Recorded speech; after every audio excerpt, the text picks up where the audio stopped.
Welcome back to Nostalgebra. Whether it's rings, coins, mushrooms, or emeralds, we've got your childhood covered. Let's get into it.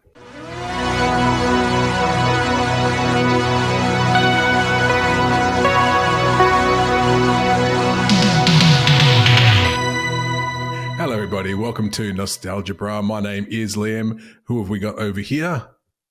My name is Robert. Robert, he's brought back Robert, but he's put a little bit of a panache on it. A bit of panache. I did. I don't know why. I don't know where that comes from. I never know what I'm going to do with my name before I say it. That's exciting, though. I don't know how it's going to come out. It could be Rob, Robert, Roberto, maybe Matt or Ben or Charlie. I can't wait. I can't wait for those days. Actually, don't bring those up because then I have to change the lower third, and that's going to be really annoying. It's going to be extra editing. We don't want that. We don't want that. Speaking of nostalgia, it's Nostalgebra. Oh, yeah. I'll be like, I might introduce myself as Art Vanderlei for any listeners that get that one out there. Art Vanderlei. Wow. Do you know that one? It sounds very familiar, and I think I might know what it is when you tell me what it is. What's that from? Seinfeld. It's a Seinfeld name. Whenever George makes up a fake name for himself, that's right. Refers to himself as Art Vanderlei. That's right. But we're not here to talk about Seinfeld today. No. Today we are talking about the great gaming divide, Sega versus Nintendo. This is my episode. If you didn't catch episode 1, Rob and I had a bit of a draft off where we chose some of the topics that we wanted to prepare for this lovely podcast. And today I wanted to dive into something that I think will be near and dear to a lot of our listeners. Maybe not all, but that's okay. Maybe you might learn a thing or two about the Sega versus Nintendo battle that raged when we were younger, Rob. It raged. And everyone had a side. Everyone had a particular side. And, and that's what we're going to talk about today. We're going to talk about some of the mascots, some of the games, some of the legacy. I think it'll be fun. What say you, Rob? Have you thought about anything for this episode today, or are you just going to fly by the seat of your pants? Well, we're figuring this whole dynamic and podcast out. And like you said, Len, every week we're taking in turns, or every episode we're taking in turns. So in this episode, I've decided to approach as the naive inquirer. While I have my own childhood memories, I'm like the little kid on Willy Wonka's ride, and you're taking me to a world of pure imagination. Come with me. The world of pure nostalgia. Very well done. Very well done. So I'm just going along with it. That's the reason why I've done no homework. But hey, I appreciate that. I don't need any homework. Yeah. It's all up here. That's why it's nostalgia. Who does homework for nostalgia? Nobody. It just comes to you. It just comes to you as the conversation flows. Absolutely. But before we get too deep, we should get some housekeeping out of the way. Instagram, Facebook, you can find us there at Nostalgebra. Just change the O for the number 0, Nostalgebra, and also on Spotify and YouTube, just Nostalgebra. Just the word that we made up for this podcast. Nostalgebra. That's where you can find us there. Looking forward to having you on board and obviously joining the conversation. You'll know what episodes are coming up. If you've got something to add, something to give to us for those episodes, please let us know. We are going to love having your input as well. So now comes the time, Mr. Rob, where we talk about Sega versus Nintendo. The great battle when I was in primary school, moving into high school, before the cool stuff came along, like your PlayStations and your fancy stuff. No, we're not talking about that today. We're talking about back in the day, back in the 80s, back in the 90s, your 8-bits, your 16-bits, your Sega Master Systems, your Sega Mega Drives, your Nintendo Entertainment System, your Super Nintendo. Rob, what kind of relationship did you have with gaming when you were a young fella? This is a good question, Liam, because my first console was one I had to buy myself, which didn't come until I was like late teens, and that was a Nintendo 64. Teens. Early, like maybe 13, 14, I can't remember, but like I'd saved my pocket money and eventually got the Nintendo 64. So most of my experiences was jumping on my bike or on my feet. Jumping onto my feet and going to my cousin's house. My cousin's house, he probably lived 5-minute bike ride, 10-minute walk. And he had all of the great systems and they had a whole bunch of games. So it was all. So my gaming memory was all on the couch in the same room as the people I was playing with. There was a real social side to it. So I think that's and that's something that's totally changed when we talk about video games. But it goes back really more to the Super Nintendo Entertainment System, so the SNES, as it was called for those. And then that was probably the one I think we got most behind. I think we got most behind the SNES. I think the NES, which came before it, was a little bit before my time. And mainly, it was not. It was not before your time, good sir. It was very much of your time. But I know what you mean. I know what you mean. Out of our price bracket, maybe let's just say that out of our price bracket at the time. Well, it's funny that you mentioned price bracket. It's funny you mentioned price bracket because at the end of today's little episode, I'm going to do a little bit of a quiz with you to see if you can tell me or guess how much these entertainment systems cost back then, and compare it to today's rates by inflation. You might be surprised. You might be surprised. But I think you also raised another really good point as well. Was like that was what it was about back then. It was the social aspect of your going to hang out with your friends, hang out with your family. You know, go to your cousin's place, go to your friend's place, and you had to do that. You couldn't just log on like you could nowadays, and just get online, go hell diving. You can't do that. Kind of good. Shout out to the Helldivers out there for democracy. I was actually just looking this up because I had to have a quick Google of the first time like the whole idea of a Nintendo Entertainment System entered my life. I remember going to a friend's house. We had a family friends called the Elliots. And I remember going over there and there was a Nintendo Entertainment System in the house. And I was like, what the hell is this? But we weren't able to play with it. Or it was like, I think there was one controller and 5 kids. So they said, no, can't play that today, which is probably a wise move. But then the 1989 film, when I was 7 years old, starring Mr. Fred Savage, called The Wizard. Have you seen or heard of The Wizard? Have you ever seen or heard of this movie? Not seen, not heard. This is a movie. What is? A boy and his brother run away from home and hitch cross-country with help from a girl they meet to compete in the ultimate video game championship. And that was when I remember seeing the first real... That was when it resonated. That was when I was like, video games, this is a thing, you know? Well, it's kind of like... It's just commonplace nowadays that everyone has them. But back then, it was such an amazing thing to see and to have. Like if you saw someone who had one of these consoles, you were like, whoa, let's talk about it. Let's really kind of deep dive into it. I think that's taken for granted a lot nowadays, is that people are just kind of they expect to have some sort of gaming system. Not everybody, of course, but back then it was a massive, oh, pardon me. I'm just getting emotional. Hello. Pardon me. Settle down. Sorry, man. Settle down. Funnily enough, but it brings back some great memories for me. Like I used to go, and this is another thing we'll talk about in a different episode, I'm sure, but the old local video store. And I used to rent out like the big, almost like arcade, like button machines, like the controllers. It had two sides to it. I used to get that, plug it into my Sega, take it over to my mate's place. We used to play like fighting games, street fighting games, and it was just a really good way to bond with people, fighting each other virtually. This is the thing about the early video game generations and how it differs to today's video game generations, because people were concerned about technology back then as well. I remember video games like you can't play too many video games, you know, like it'll make your eyes go square.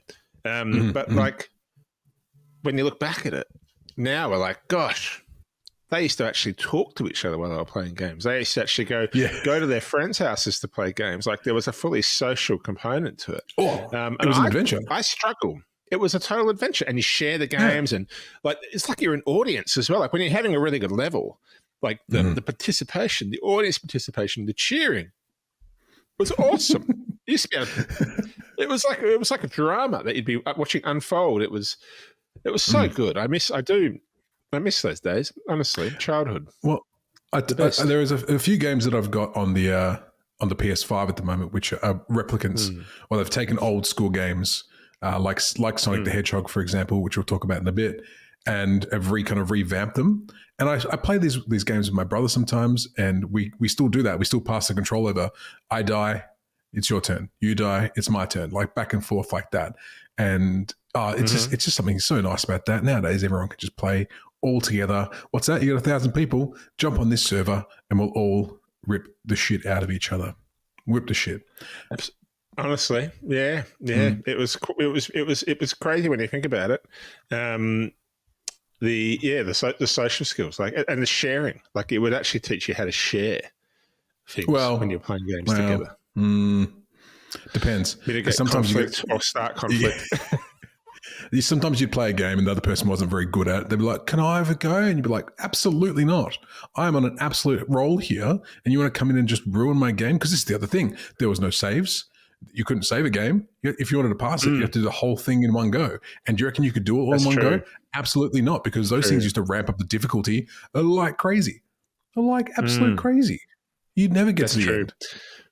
This has become like back in my day. I used to walk 6 miles to school in the snow. back in my day, we couldn't even save the level. Oh yeah. You died. I had to go right back to the start. Honestly, there's actually no more infuriating feeling than getting so close to the end and having to start again. It taught you resilience. You have to bounce back from that, or never play the game again. Quit or be resilient. Those are your two choices. Absolutely. Those are your two choices. So your team Nintendo. Is there any other reason? Is there any other reason why you're Team Nintendo, or is it basically what you've said so far plus the 64 tied all together? And what do you get?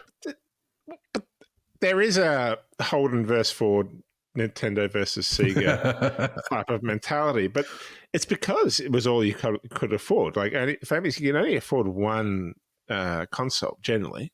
So you had to kind of pick a side. And like I said, I just picked a side that my cousins, my uncle and auntie, picked when they bought my cousin his first game console. So I guess all my life I've had this passion about Nintendo.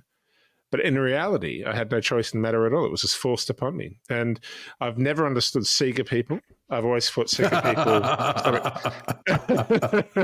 something wrong with them. I was like, their eyes are a little bit further apart between their head, and there's some kind of, I don't know. My friend, kind of I think my eyes are closer together than they should be, to be honest, if anything, because I'm a big Sega boy, mate. I was a Sega boy growing up. I had a Master System, first console I ever owned. And I remember this very vividly because I woke up, I think I must have been 6 years old, right back in 1991. And I woke up one Christmas morning and there was Mum handing me this big old box. Dad still passed out of sleep because he wanted to still sleep because obviously we were kids. We're like, "Can we get up for presents yet?" At like 2 a.m, and them yelling from the other room, "No, go back to sleep." So Dad's in his undies on the couch in the photos that we've got. Mum's handed me this box. I open it up and there it was, the Sega Master System 2. And if I had the photo, if I can find the photo, the look of joy on my face, and I didn't really have any concept of what this thing could actually do, or how it actually functioned, or how it would actually form a lot of my childhood in a way. But from that day, I was a Sega boy, and Mum and Dad had to save up some $5 bills from their pays and put them all together, take them to the shop, and just stack of them. Just go, "Here you go, here's some $5." And how could you not be a Sega boy after your parents, do that for you? You can't not be, can you? Wow.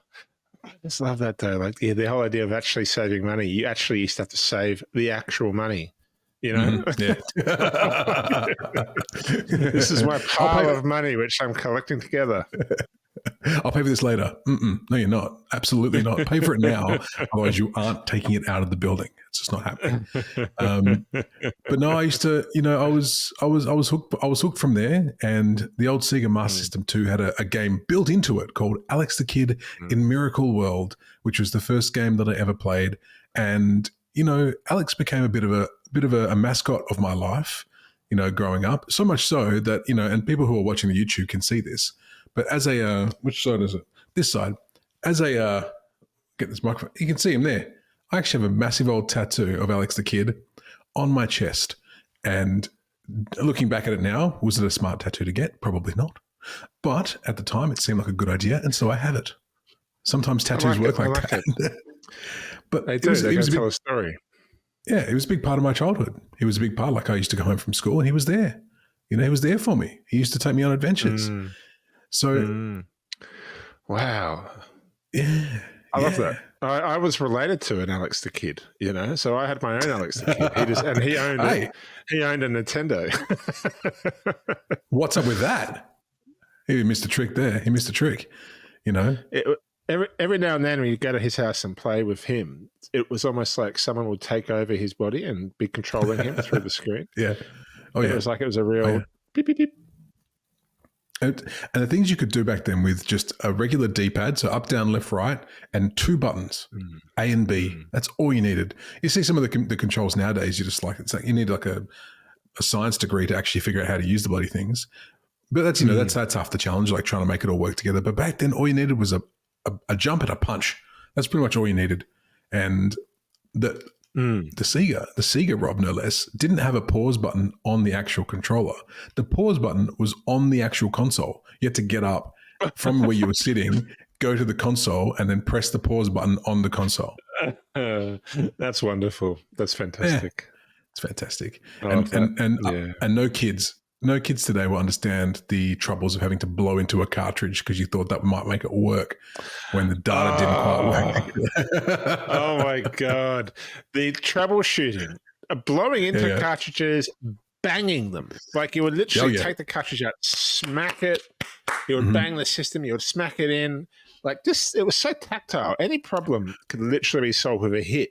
And the old cathode ray TVs were the same. Like we had a TV, our TV would get on the flicker, and you literally have to get up and you get up, walk over, smack it, and it would fix the picture, and then you'd be back again.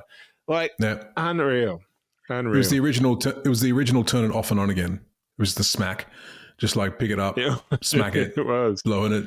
Yeah, but exactly. and no one could really explain why. And I think it's been proven as a bit of a myth nowadays that blowing on the cartridge actually did absolutely nothing. It had no benefit whatsoever. In fact, sometimes the spittle from when you're blowing on it can actually make it worse. But back then, it was just what you did. It was like an old wives' tale. How are we going to fix this? How are we going to fix this? Just take it out and blow on it. Sorted. And also because you could, because they were just big chunks of plastic, and you could hit them. Yeah. Like the amount of times I've wanted to hit my phone, you know, when it's frozen or something, and I just want to go, like it's more cathartic. It's far exciting hitting it than it is around anything else. If only I could hit the internet. I could hit the internet sometimes when it stalls or delays or spinning wheel. I'd take it on. I'd take it downtown. I'd teach it a lesson. That'd be quite therapeutic. I feel like you wouldn't be ready for that battle, though. I reckon the internet's got some fights back in it, unfortunately. I reckon I reckon it'd take you down. It would take you down. The internet's got a little bit of money behind it. It's true.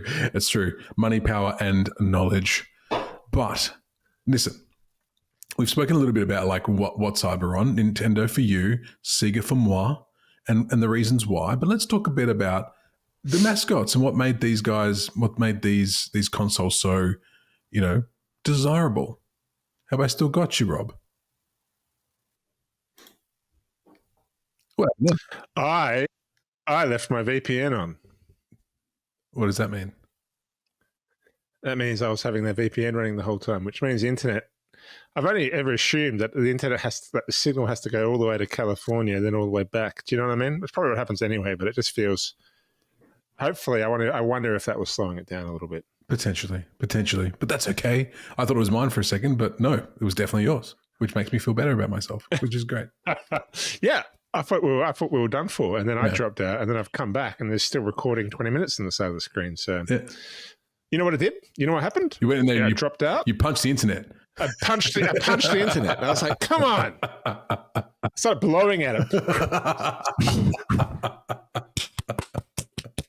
And then it fixed. It was amazing. It's amazing. It's amazing what you can do with a blow and a punch. That doesn't sound great. We'll move on to the next. We'll move on. I love how we were literally talking about, I'll take on the internet. And then my internet literally just dropped out. Yeah. Hey, I told you. I'll show you. I told you it knows, man. It knows things. It knows too much. But no, what I was going to start talking about was the mascots. Like, what are the mascots you remember from Nintendo? Who are your favorite mascots from Nintendo days? We all know the main one. Yeah, there's only one. Well. Well, there was the big one. No, not necessarily. So we had, you obviously had Mario, but I was always a Luigi guy. I'm a Luigi guy. Oh, you're a Luigi guy back in the day. Okay, why's that? Underdog story. He's been. I don't know. Maybe. Yeah, I was always just Luigi. He was my first character, and maybe he just had the best car in Super Nintendo. Oh, Mario Kart. So I've just stuck with Luigi ever since, and I've played Luigi in every Mario Kart game. My fantasy basketball name is Luigi Ball. True, I'm just the Luigi guy. You're Luigi. Yeah, it's all from Luigi. So I was always the silent. I was always there for the the underdog, and Luigi was always having his thunderstone by his loud and obnoxious red overalled brother Mario. But obviously, lots of characters from there, and then you've got you've got the Street Fighter, Mortal Kombat. They're the other big ones as well. From the Nintendo side of things. Well, they're not Nintendo side. They're both sides of the coin. Those two. So you can't claim those as your Nintendos because they also appeared on La Sega, my friend.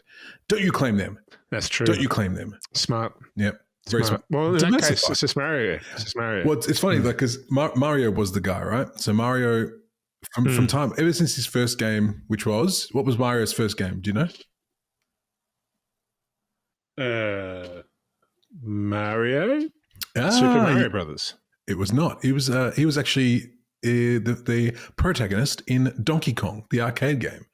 So he was actually the very first antagonist. Antagonist? No, that was Donkey Kong. Protagonist in there. So, but you know what? What's really fun about Mario, and something I don't think many people know. So Miyamoto Shigeru, who made Mario way back in the day, actually, we nearly had a very different game to Donkey Kong. So he actually wanted to have a Popeye game. I'm talking about Popeye the Sailor Man. You know that guy? Yeah. See, he actually he wanted that whole thing to be Popeye climbing up to rescue Olive Oil from Bluto, who I believe was the antagonist. Like, that was meant to be the game, but he couldn't get the rights for it. So instead, he created Mario, Peach, and Donkey Kong. Wow! So we might not even have this whole swath of Mario games. We wouldn't have this iconic character in Mario if it wasn't for some pesky rights, some IP rights. God damn them! I'm going to hit them. I'm going to hit those rights.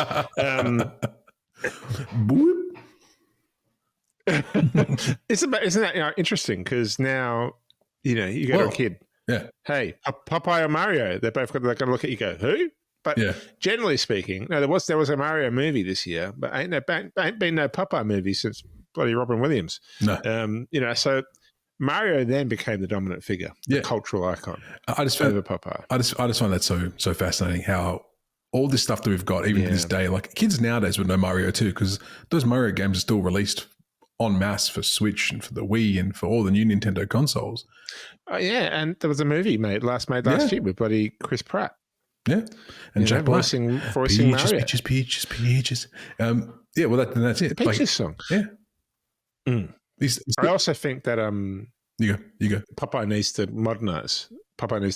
Spinach is done. He needs to have kale. If Popeye was eating nothing but kale, look at those big forearms. Yeah. Yeah.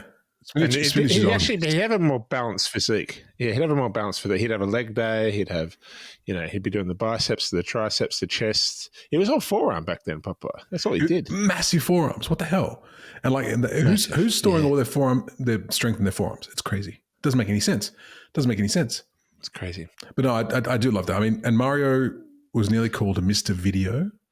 He was called Jumpman for a little while. Jumpman, when I think Donkey Kong first came out, he was called Jumpman. And then the only reason he was called Mario was because he was named after the landlord of the building I think they were renting out for Nintendo of America when it moved there in the 80s or where that was. Wow. They were like, we're going to call this guy Mario after you. Apparently, he wasn't a very nice guy. Yes, sir. Really? Question. Go for it.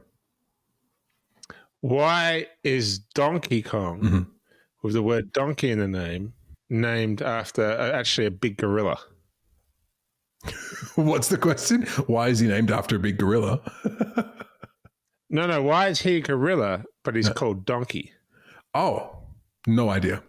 You're the Nintendo. You're the Nintendo guy, man. You're the Nintendo guy. You should be able to tell me that. Come on now. Oh, damn it! No, I'm not sure. Now that's going to be perplexing me for a long time. I'll be like, my PhD. What happened to Rob? He changed careers. What did he study? He studied why Donkey Kong was a gorilla, but called a donkey. Mm-hmm. Yeah, I couldn't tell you. Dr. Rob Pollard. Listen, I bet you wouldn't. It wouldn't even be the craziest doctorate that everyone's written either. Not by a long shot. Not by a long shot. But oh god! But no, you got Mario. You got all the offshoots. You got obviously Donkey Kong has all his offshoots. Your Diddy Kongs and all that kind of stuff. Mario's got your Luigi, get your Peaches, get your Rosalinas. Rob, can you tell me who the main mascot for Sega was? Sonic the Hedgehog. Bloody well, Sonic the Hedgehog. But guess what? Sonic was not the first mascot. He was a donkey? He was a donkey. He was a donkey. What's crazy? That makes sense. He's an actual hedgehog, and his name's Sonic the Hedgehog, right? They didn't call him Sonic the Gorilla, like Sonic the Hedgehog. This is why Sega's superior. I'm just telling you, it makes sense. No, it was I'm coming on board. No, so it actually wasn't Sonic at the start. It actually wasn't Sonic. So the first attempt at a mascot was this little thing called Oppa Oppa, which was from this very limited release game called Fantasy Zone, which I had back in the day on the Sega Master System 2, and it was just this little sentient spaceship, and that didn't quite take off. So then they tried Alex the Kid, the aforementioned Alex the Kid. He didn't really take off either, and so it wasn't until Sonic the Hedgehog came out that it was kind of like, well, this is the guy. This is the guy that's going to take us on. And nowadays, you've still got Sonic everywhere. Like Sonic games still exist. Sega games still exist. They've got Sonic versus Mario at the Olympics, for crying out loud. It's still a raging battle. It's still a raging battle. Really? Yeah. At the Olympics. Hold on. Hold the phone. Mm-hmm. They've got what at the Olympics? Sonic versus Mario at the Olympics. It's essentially the Olympics, and it's a Sega versus Nintendo game. So you can play as like Sonic, Knuckles, Tails from the Sega side, Mario, Luigi, Peach's Bowser on the other side, Dr. Robotnik on the Sega side, all in Olympic sports. Yes. Ah. I thought you meant like in the actual Olympics. And I was like, I knew they had netball and cricket. I was like, what the hell? They've got. Excuse me. I was like, I think your fact checker is incorrect, William. I was about to challenge you. No, my apologies. No, it's a game. My apologies. Oh, I love it. Are the rings gold rings or gold coins? I've got gold coins, gold rings. They've got like one of each. They kind of mix them up a little bit, you know. No, my apologies. I can see why you got confused because honestly, no, you shouldn't be apologizing. I think there's a slight issue on the other side of the screen actually with that one. I don't know why. I was like, wait, what? Yeah. Oh, that's so Although good. It wouldn't surprise me, man. Yeah. Like Super Smash Brothers at the Olympics, I reckon that'll go hard. That would go hard. I mean, hey. Yeah. But no, it was. There's not many more. Like nowadays, you've got more iconic. Yes, your finger is up. It's like class. It's like class. You have a question, sir? No. That was a suggestion. That wasn't. Please continue. I took a swig and everything. But let's watch my. But I want to talk about graphics. I want to talk about the graphics a little bit because, like, we were talking before about like how we kind of expect too much nowadays. Almost like you kind of when you get a PS5 and it's like realistic, you're like, that's not realistic enough. But there's something charming. There's something so charming to go back and play some of those games now, those 8-bit games, those 16-bit games, and like that could only do so much with the amount of colors that they had. And I think only a few people would get really nostalgic about going back and playing them proper. I know nowadays, like on your actual computer, you can download emulators that you can go back and play those games, those old school games that you used to play as a kid. But if you have a PS5 or if you have or an Xbox or something, you can still go back and play these fantastic games because they've either revamped them or like Alex the Kid in Miracle World that I was talking about before. You play it, and as you're playing it, you can kind of toggle between the old school 8-bit graphics and the new school graphics that they've kind of revamped it with. And it's just so much fun just to go, just press a button and just see your whole childhood just go like in a wipe across the screen. Boop, one button, and there's your 8-bit. The music changes over to the MIDI style music that you used to get, like so simple, so beautiful. You know, isn't it? It's just the best. Oh, you actually can't replicate it. Like I think we need too much now. You need too much now. Like yeah. Back then, it was simple. Simple is best. They would certainly try to replicate it, and they would probably stuff it up a little bit. You know, like it'd be like. Bip, bip, bip, bip, bip, bip. I keep wanting to just do like what's that? The Entertainer.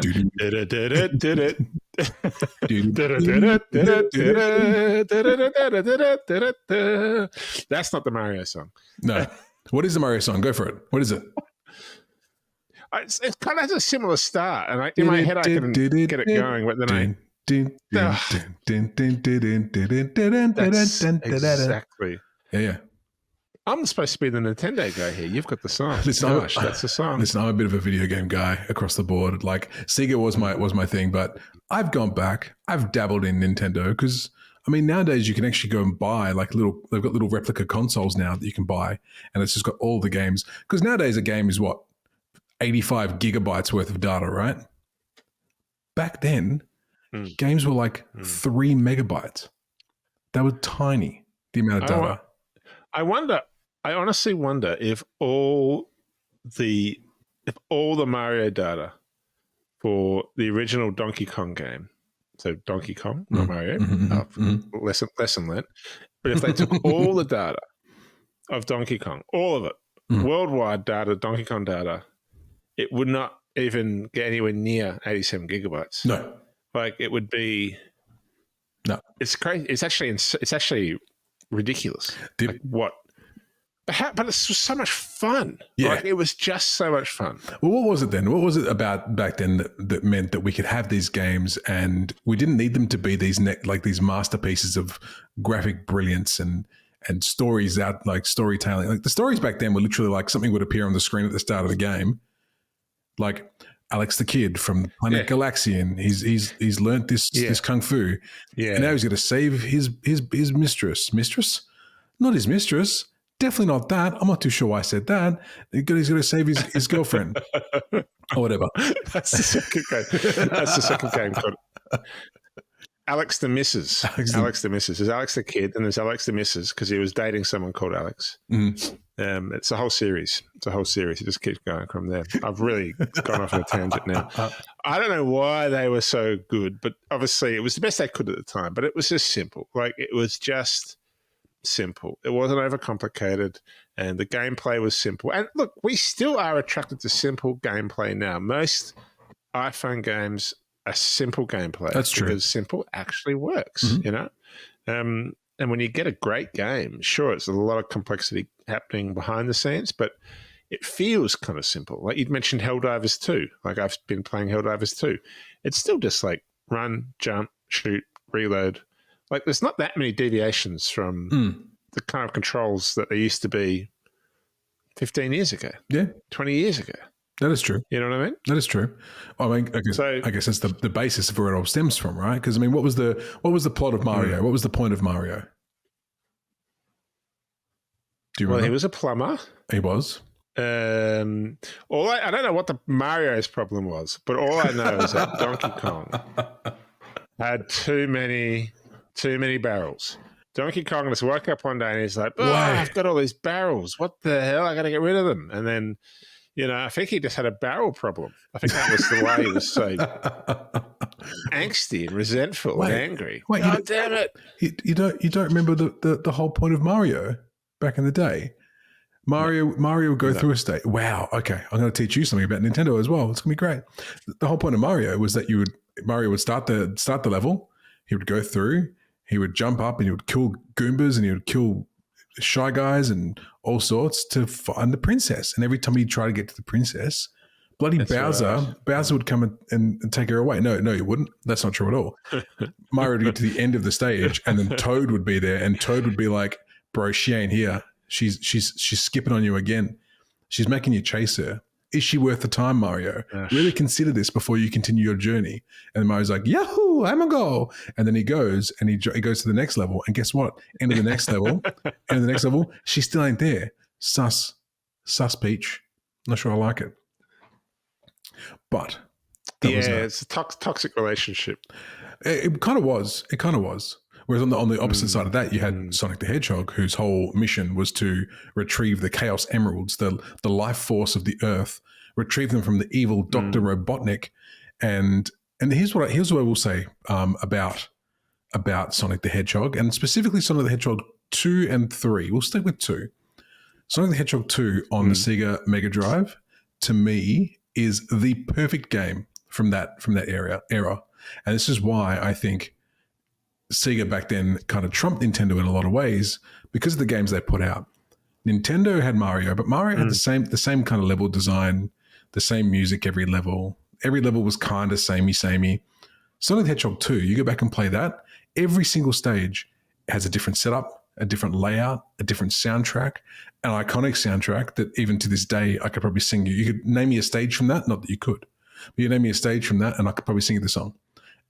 And it's really, I reckon so. Okay, he's gonna do the one that I don't know as well. I can just tell. What game? Sonic the Hedgehog 2.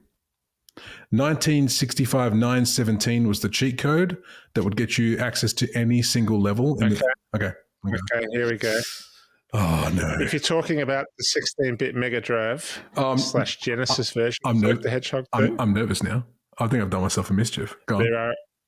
There are 11 zones. I'm going to start with one I think is right up your alley.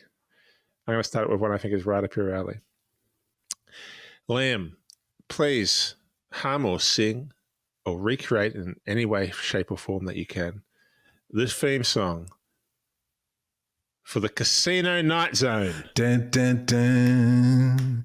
Dun, dun, dun, dun, dun, dun, dun, dun, dun, dun, dun, dun, dun, dun.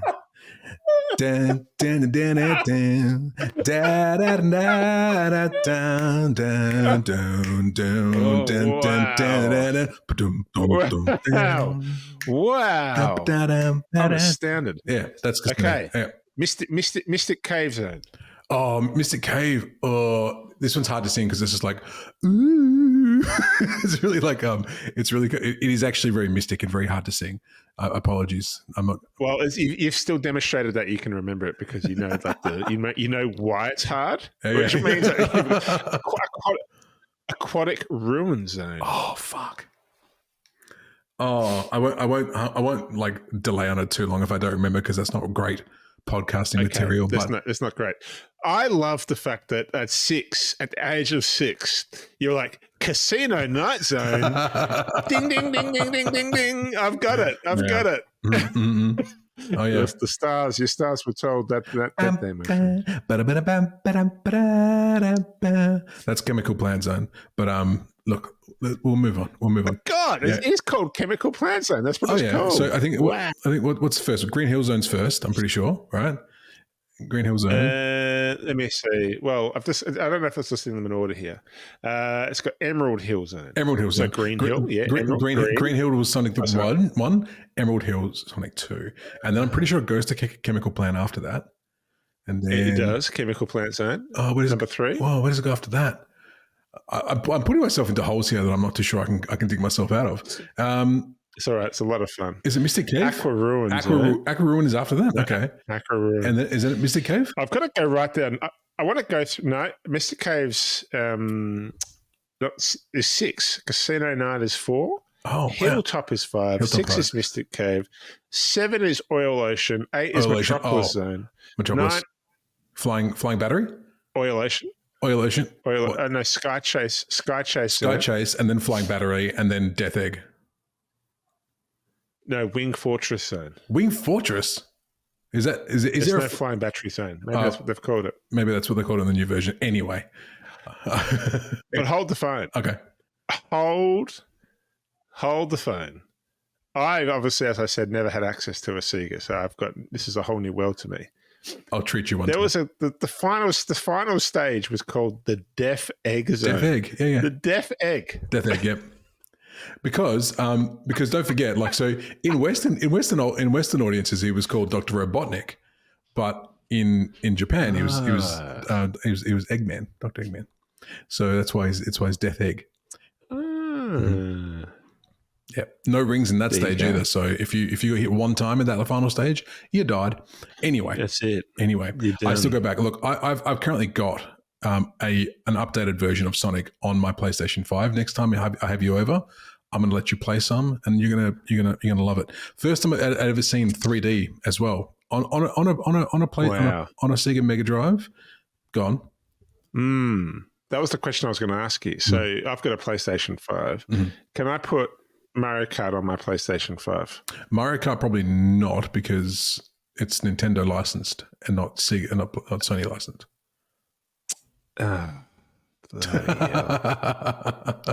But don't you make a good point. Yeah, don't fret though, man. Don't fret. There's plenty of ways you can play all those old school games. Like if you want to, be a bit cheeky about it, you can go get yourself an emulator. I'm not recommending that anyone do anything illegal, but there are websites you can go and you can download an emulator and the game files, and you can play your games on your computer yourself. That's not allegedly. I didn't tell you to do that, but you might be able to. The emulator sounds like the hidden trophy of the bloody Sky Chase Zone or the Wing Fortress Zone. It's like, capture the emulator. Okay. Any other games that you recommend, or recall, I should say, from your time playing with your cousin? Mario Kart was the one. Mario Kart was, we just played that game so often. Mario Kart was a big one. NBA Jam. Oh yeah. Although I'm not sure if we actually had that on the Nintendo. I think that was just the arcade back then, wasn't it? I think actually, I stand corrected. I think that was just the arcade. I mean, it was. No. It was on Nintendo. That was on Nintendo. It was on Nintendo and Sega. It was definitely. Heaps of NBA Jam. Boom shakalaka. Mario Kart. Not so much Super Mario World, actually. It was mainly the 2-player stuff that we played a lot, including the little-known, or possibly little-known, but incredibly fun, Unirally. As the balloons fly around, Rob. Unirally? What is Unirally? Unirally is a racing game on unicycles.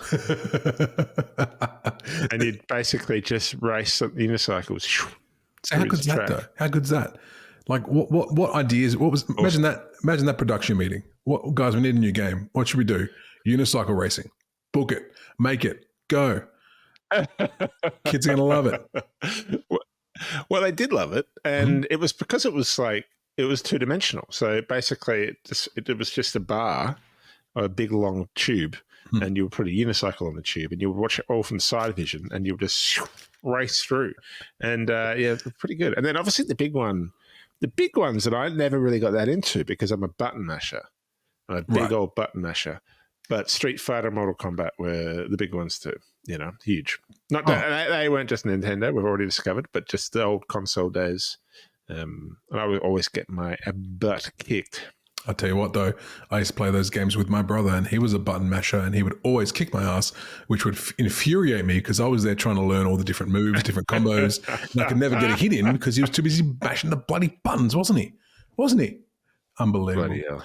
Yeah. But Nintendo, to their credit, was the first console, I believe, to really give us those long games like your Zeldas, your Final Fantasies. Like they were the ones who really, Metroid. My God, I actually went and played Metroid for the first time about a couple of years ago. I played it, and I was hooked. I was stunned that game came out when it did, and how deep and how amazing it was.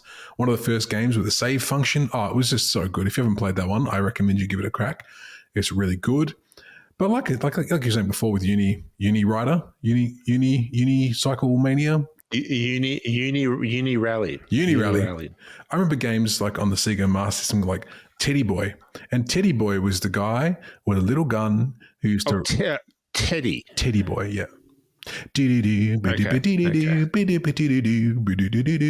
was the theme song for Teddy Boy. And he used to run around with this little gun, this little pistol, and you'd have to shoot a monster, and the monster would break into different monsters, and you have to shoot all those, and you have to get through the whole stage before time ran out or the floor gave away underneath you. It was very exciting, but really basic, really basic. But let's move on to the final little bit before I chuck some trivia at you. The legacy of these two consoles. Now, obviously, Nintendo has lasted the test of time. Sega, unfortunately, has not.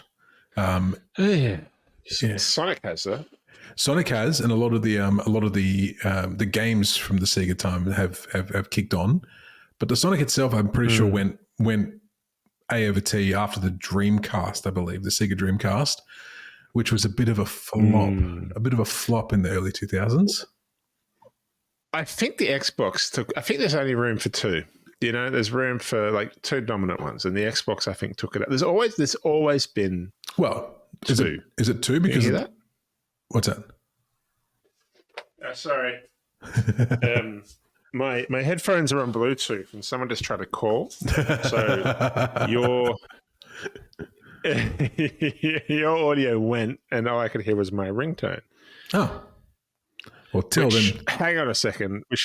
Which has just given me an idea for Nostalgebra, which is, remember when we actually used to care about our ringtone? Oh, yeah. You'd have a song. Don't go too deep into that, because I'm sure the Nokia 3310 will be an episode at some stage down the line, because those things were the best. Yeah. But you know, the Nintendo's kicked on. The Sega hasn't really, but it's but you say there's only room for two, but realistically, there's more than that, because you've got your PlayStation, you've got your Xbox, those are your two main ones. But Nintendo has their own little thing going on. They got the Switch, Nintendo the Wii, all that kind of stuff, you know. Yeah, Nintendo cornered a different part of the market though. Like Xbox came in, PlayStation just kind of started to dominate. Didn't PlayStation buy Sonic as well? Didn't Sonic become a PlayStation game? No. I think Sega still exists as a company. It just licenses the games out to the different consoles. Look, they're just living off those sweet Sonic bucks, basically. Like, Sonic bucks. I mean, frankly, that's all. That's all. Every now and then, someone just drops like a truckload of gold rings. There you go. Yeah. Imagine if that's how life worked. Sega. You get hit by a bus, and all your coins, all your money just falls on the floor, and you can only keep going. And if you could pick it all up in time, you'd be in big trouble. yeah. But that was the stakes of Sonic, though, because if you had like 110 rings and you lost them all, but you can only pick up like 30, and then you hit again, all of a sudden you can only pick up 5. It's the economy in a nutshell, really, isn't it? It's a social commentary on today's society. It is. And Mario Kart had the same principle. Mario Kart had a similar principle with its coins that you collect as well. You had a crash, you lose your coins. And then they took it to the next level as they got more advanced. But the original Super NES Mario Kart was just the best. The battle stage on the Super NES Mario Kart was just the best. You had 3 balloons. Are you sure that wasn't 64? If you lost all 3. Are you sure that wasn't 64? No. That was on Super NES as well? 100%. Wow. Yeah. I'm pretty sure me and you played the SNES Mario Kart battle at a weird little cafe, little retro museum in Japan, in Takayama. Super Potato? No, Takayama. Super Potato? Super Potato is a store in Tokyo. That and there's one in Osaka as well that sells like old school retro video games. No. Remember we went to that old museum. We went to this old retro museum. Yeah. And we played Mario Kart Battle on the Super NES with the 3 balloons. I think I remember that. I remember it was a very cold day. I was very wet and very damp. I might have been. But no. Well, look. This is the thing. This is the legacy of the video games. All these years later, you can still, and look, who knows where it's going to go? Like kids nowadays who are like, who are growing up on your PS5s and your Roblox and your Minecrafts and your bloody Fortnites. Just imagine what they're going to have when they're older, and looking honestly back on these games, going, how primitive were they? It's going to be a scary Can day. you imagine looking back at the games now thinking, gosh, look how primitive this was. I can't even smell anything. Well, I mean, look, they're doing it now. Disney is currently trying to release a floor that you can walk on or run on normally, but you actually don't move anywhere. So when you start doing your virtual reality stuff, you can literally just walk around on this pad, and you don't actually move, but you can still walk. You can run. There are kind of versions of that now that you have, but if Disney can make this thing, it's going to have people just like, it's going to be like the reverse of WALL-E. Instead of people like sitting in chairs watching videos, stuff in their face, it's going to be everyone's on their one bit of pad, and that is their pad. Super fit. That is their pad, and you cannot enter their turf, our turf, and that's it. And then everyone's going to be hooked into the VR, and we'll look back on not only Fortnite, not only Minecraft, but also look back on these games that we're talking about now, your Sonics, your Teddy Boys, your Fantasy Zones, your Mario Karts, and they're going to be like, wow. Wow. They'll look back on these consoles as like the old, the first films. Yeah. When everyone would go to the cinema to watch a 15-second shot of train pulling into station. Yeah. That's the blockbuster of the year. It's one of my favorites. Now we look back and go, gosh, look how simple it was. Yeah. Oh yeah. Oh. Man destroys wall. It's like that actually describes like half of the video games back then. Yeah, it kind of actually does. It really does. And that was a film. That was a film, Man Destroys Wall. And it was just a guy destroying a wall. And when you said Man Destroys Wall and film together, I never doubted you, because I know what you're like. You like your film. I'm sure there was, I just knew there was a film called The Man Destroys Wall. Man gets hit in groin with ball. That also exists. Released in 2023. That also exists. Look, it's coming out next summer. Oh, yeah? Are you still working on it? Coming out next summer. Next summer. Man Destroys Wall. Extended Universe. The Wall. Well, Mr. Dwayne The Rock Johnson is the Wall. 7 rocks can't stop him. 1 rock can make the Reynolds. wall. Ryan Reynolds plays the Man. And Vin Diesel as Sledgehammer. I am Groot. Oh, sorry, wrong film. Well, Rob, thank you for going down this little stroll down memory lane for the great gaming divide, Sega versus Nintendo. We're gonna end up with a little bit of trivia. I'm going to give you some prices, some initial prices. I have 3 sets of prices here. One is the initial price in yen, which is where obviously all these consoles originated. Then and then I've got the equivalent in what that would be in US dollars at that time, and then what it is in Australian dollars today. So, which one would you like to go? Okay. Would you like to go the SNES? Go the SNES. Released in 1990 in Japan, released 1992 in Australia. Rob, how much was the SNES in yen on release in 1990? 9,000 yen. Not even close.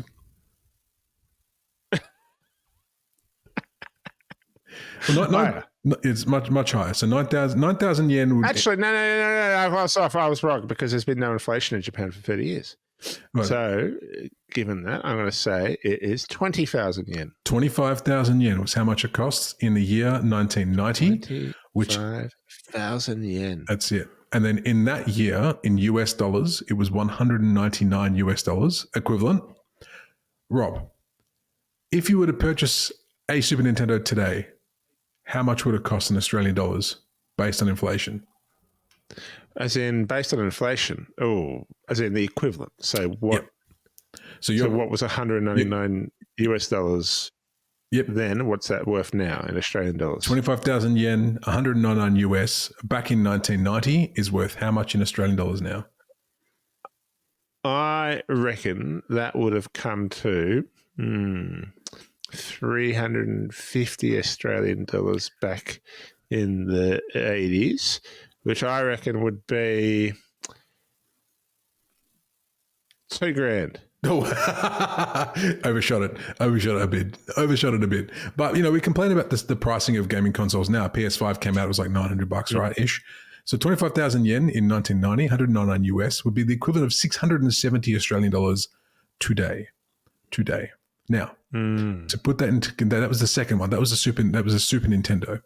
For comparison, the Nintendo, the first one, was 14,800 yen in, what year was that? In 1983, which by equivalent would be 750 Australian dollars today. So that's how much a gaming console would cost you back then. Holy moly. And putting that into perspective as well, like we said, Japan's had no inflation for a long, long time. It has had some inflation since 83, sure, but not really since the 90s. So that's crazy when you think about the fact that back then, at the expense of Tokyo, like if you were to go to Tokyo back then, how much that holiday would have cost you. Yeah. Because a bowl of ramen now is probably the same as it was back then. Yep. About 1,000 yen. Yeah. About 1,000 yen. Probably about 1,000 yen back in 1983 as well. Maybe 900 yen, which would probably be, so how much was, 7,000, what did you say it was? So, no, 17,000. No, 25. It was $700. 14,800 yen was $750. Wow, yeah. Wow. So, yeah, it would have been like a bowl of ramen back in the 80s in Tokyo would have been like $40. Bougie holiday that would have been. Nowadays, not so much, which makes me very happy.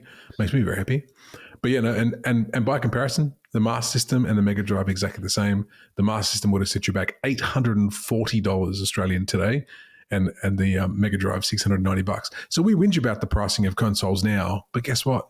They've always been pretty expensive. They've always been pretty up there. Always been pretty. And in fact, if you look at those figures, they actually haven't changed at all across the years. It's been pretty much not really, pretty much the same. I actually think they've had. Yeah, I mean the 64 was about $300. Oh yeah, that's true. Actually, the PlayStation, which by equivalent, by equivalent, it's probably the same. Yeah. So there we go. So, Rob, that's it. That's going to do us for. We'll call this episode 1. Like the AFL had opening round, we'll call the draft episode 0. This is episode 1 of the of the Nostalgebra podcast. Thanks everyone for joining us. Don't forget, like, share, subscribe, tell your friends about us at Nostalgebra with the 0 on Instagram and Facebook, at Nostalgebra on Spotify and YouTube. That'll do us. We'll see you next time. I've got a question for you there before we sign off. Before we sign off, yes, Rob. Yeah, as a way of, I'm thinking about signing off. Okay. If you could put one thing in a jar from that time of history, in your experience of it, what would it be in and around the consoles? If you could just jar one thing, put it on your wall, what would it be? What an interesting question. Jar one thing and put it on the wall, which means I wouldn't be using it anymore. Do you know what I think? Well, it's just more, it's your memories. So go ahead. Look, I think from that time, I'm gonna say what I said before. I would put Sonic the Hedgehog 2 into a jar and I would put it on my wall as memories because I already have Alex the Kid on my old chest. So I've already got that one sorted away. So Sonic the Hedgehog 2, very, very special game for me. That's going on my wall. Sort that out, mate. That's going on the wall. That's a good question. That's a good question, though. I like that. I like that a lot. We'll be sure to end on something like that for you next week. I'll ask you what to put in the jar from your detective days, but make sure it's not too incriminating. All right. That's right. That's it. Now we're done. All right, guys. We'll see you next time. Bye-bye. One more thing. No, go on.